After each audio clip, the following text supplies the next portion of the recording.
গোটা পৃথিবী স্তব্ধ হওয়ারই কথা। ইরানের প্রেসিডেন্ট ইব্রাহিম রাইসি আর আমাদের মাঝে নেই।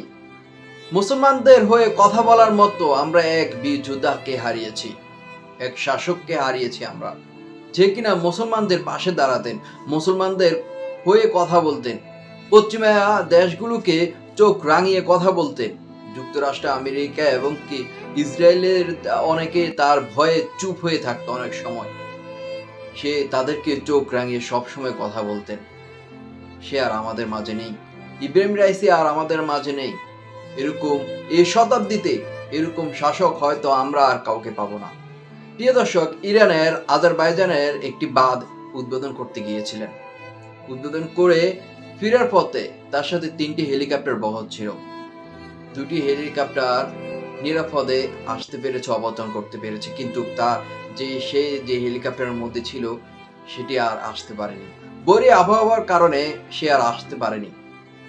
হঠাৎ করে চারদিক সবকিছু অন্ধকার হয়ে যায়, আশেপাশে কোনো কিছুই দেখতে পায় না।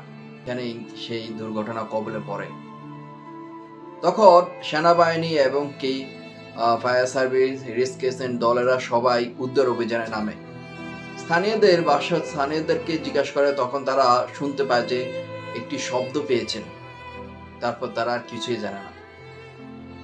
প্রায় 19 ঘন্টার পর, শ্বাসরুদ্ধ অভিযানের পর গিয়ে দেখে যে সেখানে আর একজনও নেই। এই দুনিয়াতে আর একজনও নেই। তার সাথে ছিলেন ইব্রাহিম রাইসির সাথে ছিলেন পররাষ্ট্রমন্ত্রী এবং কি আজারবাইজানের গভর্নর। প্রিয় দর্শক, মুসলমানদের হয়ে কথা বলার মতো বা ওই যে অপশক্তি, পশ্চিমাদের কথা বলার মতো যখন কেউ ছিল না, তখন কিন্তু বজ্র কণ্ঠে আওয়াজ দিয়ে উঠেছিলেন এই ইব্রাহিম রাইসি। তার এই আওয়াজে, তার এই সুরের কারণে অনেক সময় পশ্চিমারা স্তব্ধ হয়ে থাকতেন। পশ্চিমারা অনেক সময় বিড়ালের মতো হয়ে থাকতেন, কথা বলতেন না। প্রিয় দর্শক, আপনাদেরকে আরো একটি তথ্য দিয়ে রাখি। যে হেলিকপ্টার করে সে গিয়েছিলেন সেটি কিন্তু যুক্তরাষ্ট্রের তৈরি। যুক্তরাষ্ট্রের সাথে কিন্তু ইরানের সম্পর্ক কিন্তু এত ভালো নয়। বেশ আগ থেকেই ইরানের আর যুক্তরাষ্ট্রের সাথে সম্পর্ক কোনোভাবে ভালো চলছে না, চলো না। সবসময় তাদের মধ্যে একটা লেগেই থাকে। আর এটা কিন্তু বহুত আগের পুরনো হেলিকপ্টার, অনেক আগের। তো সেটি পাস বা কোনো কিছু কিন্তু আর আনতে পারতেছে না যুক্তরাষ্ট্র থেকে, কারণ তাদের সাথে তো সম্পর্কই ভালো নেই। কিভাবে আমদানি রপ্তানি করবে? আবার আরো একটি বিষয় আপনাদেরকে বলে রাখি, যে 2টি হেলিকপ্টার নিরাপদে অবতরণ বা যেতে পেরেছে, রাইসির হেলিকপ্টারটি কেন? সেটা সবার মনে প্রশ্ন জেগে রয়েছে। নাকি পশ্চিমা কোনো অপশক্তি, নাকি এর ভিতরে কোনো রহস্য রয়েছে? যাই হোক প্রিয় দর্শক, পরিশেষে একটি কথাই বলবো, এরকম শাসক এই শতাব্দীতে, এই বীর যোদ্ধাকে হয়তো আমরা আর পাবো না। তার জন্য সকলে দোয়া করবেন, ইব্রাহিম রাইসি ভুল ত্রুটি ক্ষমা করে আল্লাহ যেন তাকে জান্নাতুল ফেরদাউস দান করে। তার জন্য সকলে দোয়া করবেন। ইতিমধ্যে অশ্রুসিক্ত হয়ে গিয়েছে সারা দেশ, গোটা বিশ্ব।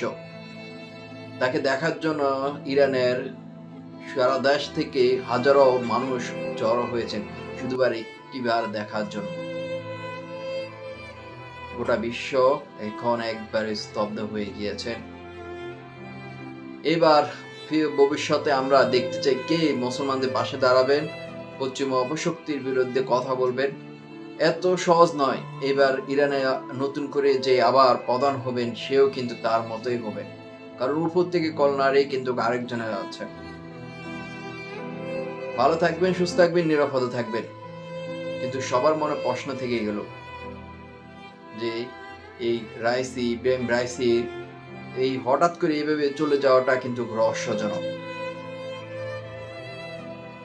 ভিডিওটা ভালো লাগলে অবশ্যই শেয়ার করে দিবেন। ধন্যবাদ সকলকে।